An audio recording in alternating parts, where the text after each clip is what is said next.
नमस्कार दोस्तों। हम सब जानते हैं कि हम एक बिजनेस करते हैं। ठीक है। और जब भी हम कोई बिजनेस करते हैं तो क्या हम सही में ये सोचते हैं कि हम बिजनेस करते हैं? नहीं। हम ऐसा ही सोचते हैं कि ये हमारा काम नहीं है, ये हमारा काम नहीं है, ये हमारा नहीं है, ये इसका है, ये उसका है, हम क्यों करें। आज एक केस स्टडी से आगे बढ़ते हैं। केस स्टडीज क्या होता है? केस स्टडीज वो होते हैं, जीरोधा करके एक बहुत ही बड़ी कंपनी है जो शेयर ट्रेडिंग का प्लेटफॉर्म चलाती है। तो एक केस स्टडी से अपना बिजनेस समझने की कोशिश करेंगे। उनके रेवेन्यूज है 4,964 करोड़। प्रॉफिट है 2,094 करोड़। और उनका एनुअल एक्सपेंडिचर है 2,164 करोड़। तो 50% तो उनका खर्चा ही चला जाता है रेवेन्यू में से। तो बाकी जो बचता है वो उनका प्रॉफिट है। तो हम जब भी कोई पॉलिसी सेल करते हैं तो हम क्या सोचते हैं कि हमारा कितना प्रॉफिट है, हम उसमें कितना खर्चा करते हैं, और वो एक्सपेंस के बाद हमारी इनकम क्या है। हम 50% से ज्यादा कमा रहे हैं, हम जो रेवेन्यू जनरेट कर रहे हैं उसमें 50% हमारा इनकम होता है। तो ये केस स्टडी से हम सोचेंगे कि कैसे बड़ा बना जाए, कोई भी बिजनेस में हम कैसे बड़ा बन सकते हैं। तो जीरोधा के पास में कौन कौन से यूजर्स हैं? जो सीरियस मार्केट ट्रेडर्स हैं उन्हीं को वो लोग लेते हैं।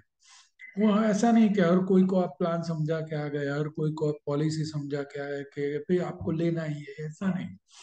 वो लोग क्या करते हैं, जो सीरियस मार्केट ट्रेडर्स हैं, तो हमें भी उन्हीं कस्टमर्स को टारगेट करना है। Those who are seriously interested in buying our policies, जिनको अपना पॉलिसी लेने में इंटरेस्ट है। डेली आप उनका कांटेक्ट करेंगे, टाइम टू टाइम आप उनको फॉलो अप देंगे।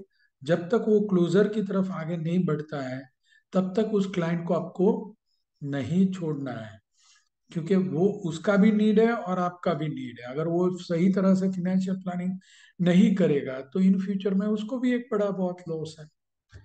दूसरा चीज, जीरोधा क्या करता है, वो ओपनिंग फीस जीरो लेता है। वरना वो चाहे तो 200, 500, 1000, 2000 रुपए भी चार्ज कर सकता है। पर वो क्या करता है, जीरो इन्वेस्टमेंट से आप उनके यहाँ अकाउंट खुला सकते हो। तो अपने क्या करते हैं, जब भी कोई पार्टी के पास जाते हैं तो पार्टी के पुराने प्रॉब्लम्स पॉलिसी के जो भी है वो अगर अपने को सॉल्व करने को बोलते हैं तो हम क्या बोलते हैं, सर ये मेरा काम नहीं, आप पुराने एजेंट को कांटेक्ट कीजिए। तो हम ही अपने कस्टमर को फिर से उसी एजेंट के पास भेजते हैं, तो वो नया धंधा भी वहीं से लेगा। So the first thing is have a good impression on the mind of the customer कि भाई चलो, तुम मेरे को जो भी बोल रहे हो मैं करने को तैयार हूँ। जो वो रिपीटेड बिजनेस देंगे उसमें से अपने को अर्न करना है, ये खास ध्यान रखना है।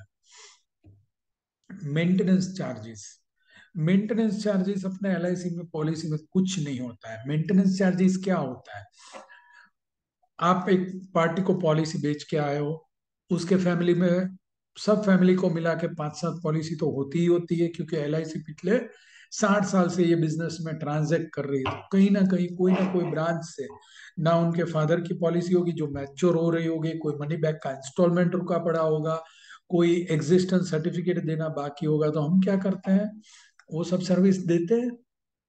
अगर देते हैं तो बहुत ही बढ़िया है, अगर नहीं देते हैं तो देना चालू करना पड़ेगा, क्योंकि that is called zero maintenance charge. आप उसको हर एक सर्विस दो। आप उसको ऐसा बोलो, एल आई सी माने मैं, आपको और कुछ आगे सोचना ही नहीं है, मैं जो करूंगा, मैं जो समझाऊंगा वही सही है। फिर वो जो एफिलिएट्स हैं, एफिलिएट्स माने कि जो कि यूट्यूब पे मार्केटिंग करते हैं, ऑनलाइन मार्केटिंग करते हैं, जो उनके सेल्स एग्जीक्यूटिव्स हैं, उनको क्या देते हैं, जो भी ट्रेड होता है उसके ऊपर 2 रुपए पूरा लाइफ टाइम में। वो कस्टमर जब भी ट्रेड करेगा, जीरोधा वाले उनको हर एक ट्रेड पे 2 रुपए देते हैं। तो हमें भी कई बार ऐसा होता है कि जैसे कोई पॉलिसी होल्डर है, वो आपको रेफरल देता है, या आपका दोस्त है, आपको कोई रेफ लीड देता है कि आप उनको मिल के आओ, आप इनको समझा के आओ, तो हम यहाँ से वहां से पॉलिसी भी लेके आ जाते हैं, सेल भी क्लोज हो जाता है। पर क्या हम टाइम टू टाइम वही कस्टमर को एक्नॉलेज करते हैं जिन्होंने हमें ये लीड दिया था, जिनकी वजह से हमारा एक कस्टमर और बढ़ा है? क्या हम उनको रिकग्नाइज करते हैं? अगर करते हैं तो बहुत ही बढ़िया है, नहीं करना है, नहीं करते हैं तो करना चालू कीजिए। Education, educating a customer is very much important. जैसे ही अपने पास कोई भी लेटेस्ट अपडेशन आता है एलआईसी में, तो आप उनको एजुकेट कीजिए।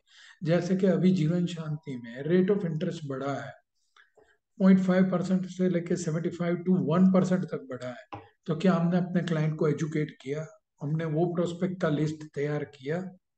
अगर किया है तो बहुत ही अच्छा है, मैं फिर से बोल रहा हूँ, अगर किया है प्रोस्पेक्ट का लिस्ट तो बहुत ही अच्छा है। अगर नहीं किया है तो आप उनका लिस्ट तैयार कीजिए, उनको एजुकेट कीजिए कि सर, अभी तक जो रेट ऑफ इंटरेस्ट शांति में चल रहा था, अभी उसमें से 0.5% टू लेके 0.75% तक का इंक्रीज हुआ है।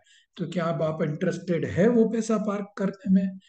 क्या उसके एडवांटेजेस हैं, क्या लॉन्ग टर्म बेनिफिट्स हैं, और कैसे आप वो प्लान से अपना फाइनेंशियल प्लानिंग कर सकते हैं, वो बहुत ही जरूरी है कि उनको एजुकेट करे। तो कोई भी बड़े कंपनी या कोई भी सक्सेसफुल कंपनी या आदमी से हमें क्या सीखना है? उनका जो वर्किंग पैटर्न है वो हम कॉपी करेंगे तो हम अपने आप सक्सेस हो जाते हैं। Follow the leader, follow the successful people, वो जो करते हैं वो हमें करना है। ठीक है?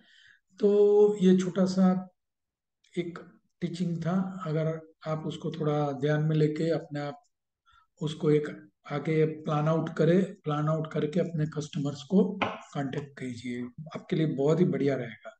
Thank you friends.